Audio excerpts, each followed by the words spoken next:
Hi, my name's Phil. I like talking about politics, and in this video I like to discuss the headline exchanges in today's Prime Minister's questions from Keir Starmer and Stephen Flynn against Rishi Sunak. After having a few relatively easy weeks, it was back to business with questions about Brexit, how people in the UK are set to be overtaken by Poland in terms of living standards, and then a cheeky little question at the end probing the massive leak of COVID-related government messages that may be the source of future headaches for Rishi Sunak. But first, if you'd like to be notified of daily news and politics, please subscribe to the channel and click the bell notification icon. So on Monday, Keir Starmer gave a speech on Labour's economic plans for growth, absolutely essential for the election strategy.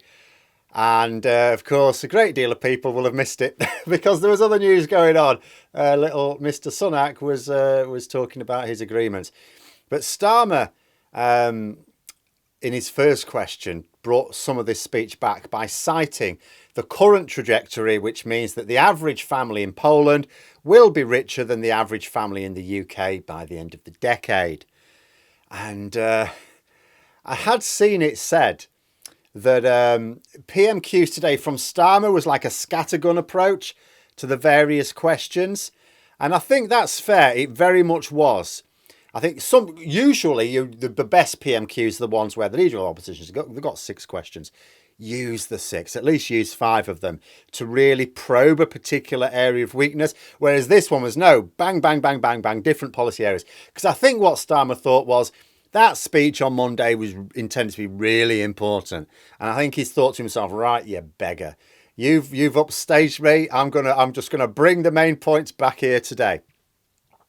Whether it was effective or not, I don't know. But Starmer has clearly seen today as a second chance to bring these points up. So the first point about the average family in the UK being poorer than the average family in Poland by the end of the decade.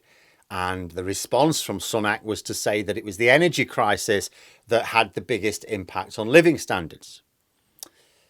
No, it isn't. The energy crisis had the biggest impact on last year's inflation figures. And even that was because the Tories didn't do what every other European country did and properly cap prices. But it is not the biggest factor in the declining living standards which has been taking place ever since the financial crash of 2008.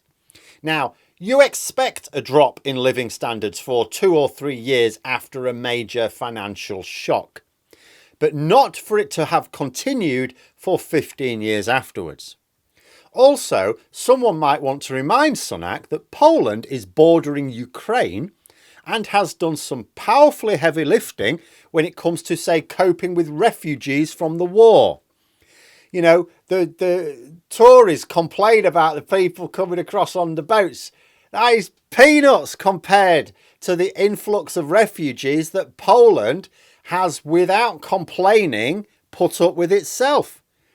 If Sunak is going to blame Russia's war in Ukraine, why does he think it's affecting us, an island on the other end of the continent, more than Poland, which is bordering the war zone?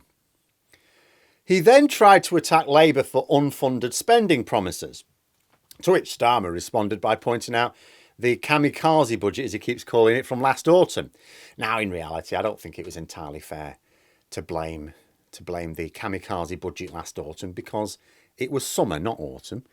But anyway, he then asked who would be paying for the higher gas prices, families or energy companies. Sunak obviously didn't answer that question, but instead said that a CEO survey shows businesses rate the UK as a place to invest. Now, I've seen that survey. Indeed, it does. Indeed, it does. But investment, yeah. Should we dig out Old Faithful? See, investment in the UK was trending upwards year on year. And then in 2016, something happened and the trend just collapsed. And the upwards trend has not been re-established since. I'm not sure what it happened in 2016. I think it was something to do with a referendum on something or other. But even Sunak described Northern Ireland as being a great place to invest yesterday because of its joint access to both the EU and British markets. Now, he literally said that having what we all had before Brexit makes for good investment opportunities. But Starmer was having none of it anyway. He responded to the same CEO survey saying that they think only Labour has a plan for the economy. And indeed, there was some uncomfortable reading in these surveys for the government. 22% of CEOs in the UK said that their business will not be viable in a decade with the current government's policies, which are the current Tory policies. And about half of those reckon the government have got 3 years to make the necessary changes. That may only give the next Labour government 1 year to do it because we're still potentially nearly 2 years off the next election. Starmer then asked why Sunak doesn't close the loopholes in the windfall tax. Sunak said that, oh, news for you. Good news, Keir. Good news, Keir. I did it a year ago. Too easy. There are indeed windfall taxes in place now, although Sunak had to be dragged kicking and screaming to the policy. Labour and the Lib Dems called for it months before he went, oh, all right then.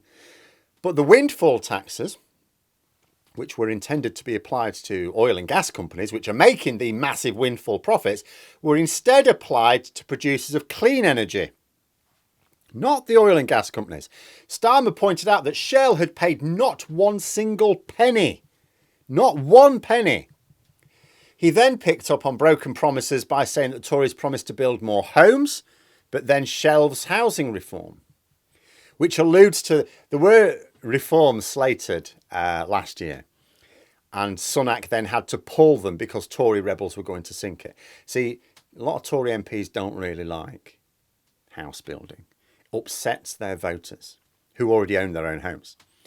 And Starmer asked if Sunak was going to bring these reforms back or duck the fight. Sunak then said that the number of first-time buyers are at the highest level for 20 years and that Labour would ban new energy developments in the North Sea, increasing imports. And this was so far off the question that even the Speaker, Hoyle, had to get up and point out that actually there's nothing to do with the question. What are you on about house building? So basically Sunak didn't answer the question. But it is worth pointing out a couple of things here.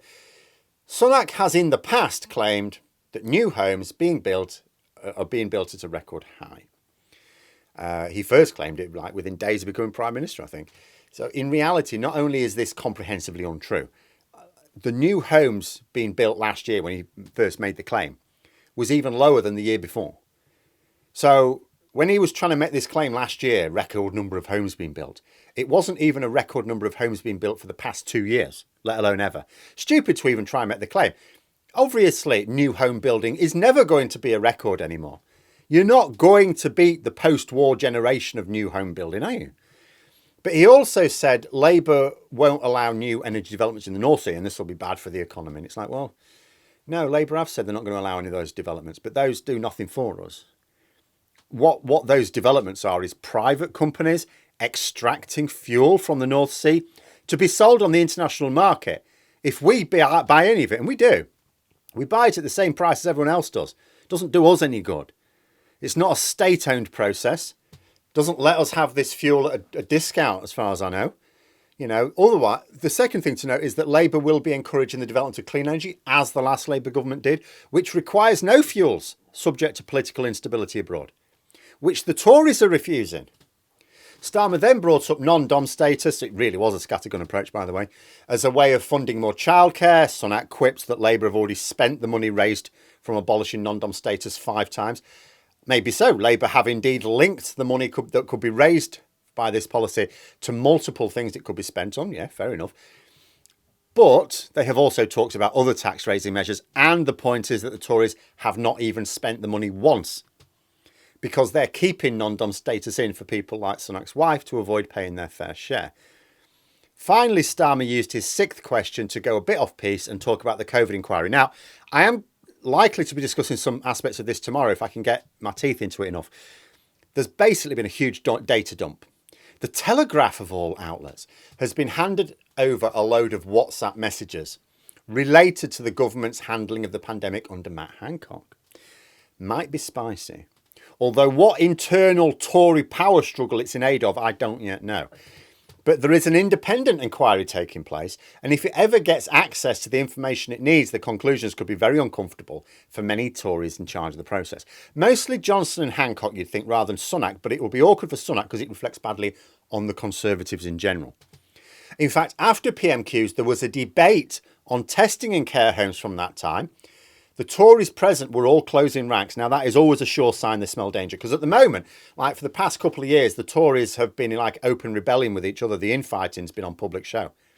So when you see something they all close ranks over, it's danger for them. And they're trying to claim that mistakes were inevitably made, but there's very unknown, very little was known about anything, and we were trying our damnedest. It's all right carping in hindsight, and it's like lies, of course. But this is going to be their line, that any mistakes made, and the mistakes will be undeniable, were genuinely made.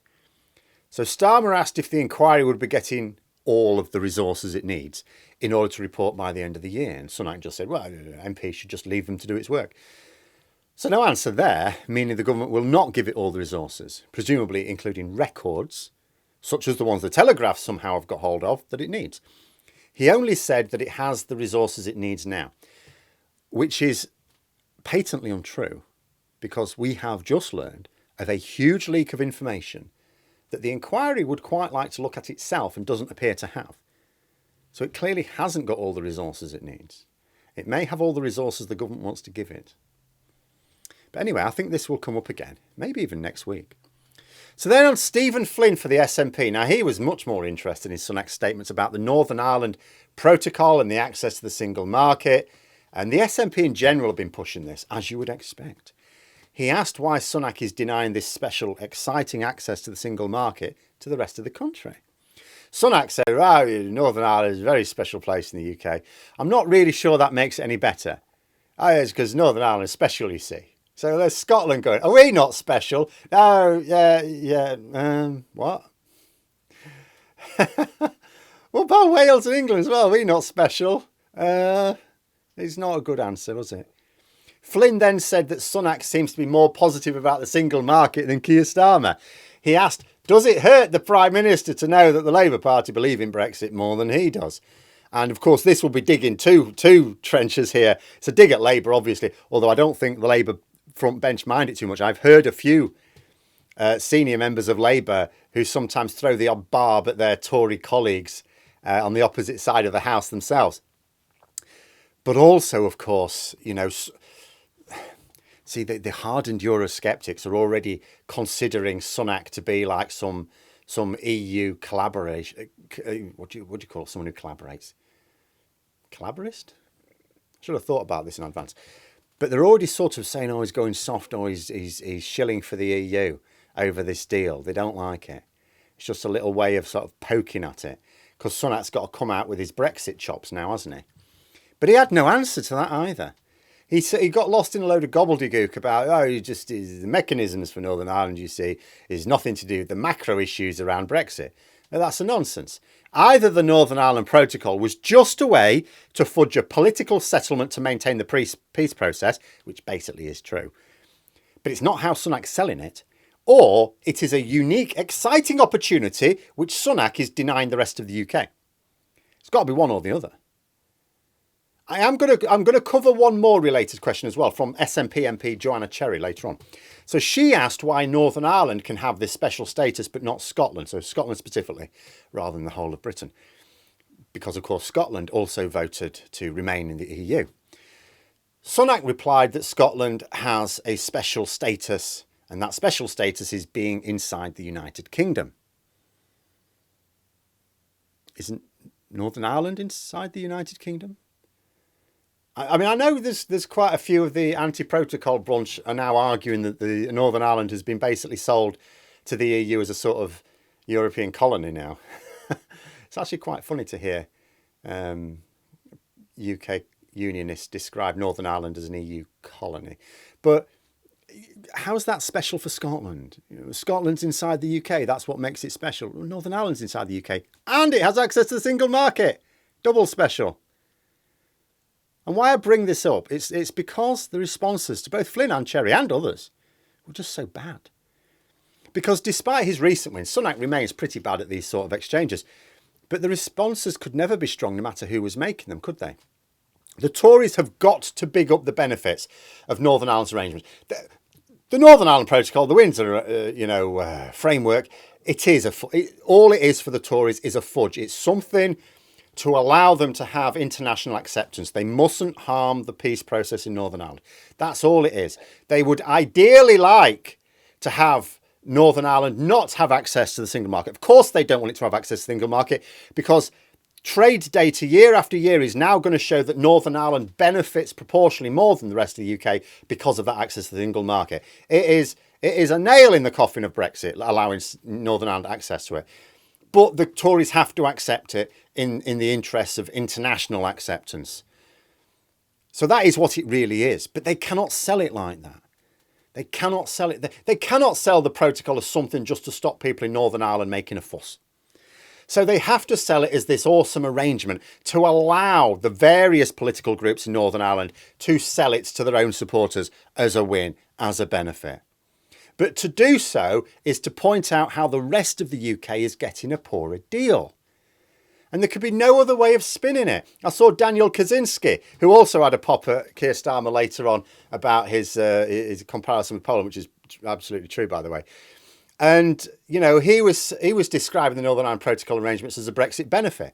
So a benefit now is a small number of people in the UK getting a small part of what we all had before Brexit. So a Brexit benefit is getting something we used to have before Brexit. What? And the reason why these questions from the SNP will be so effective, it's because there really is no way to answer them. But there we are. Those are my thoughts. Let me know yours in the comments below. Hope you found the video interesting. If you did, please click the like button. And if you'd like to support the channel further, the join button for memberships. And until next time, I'll see you later.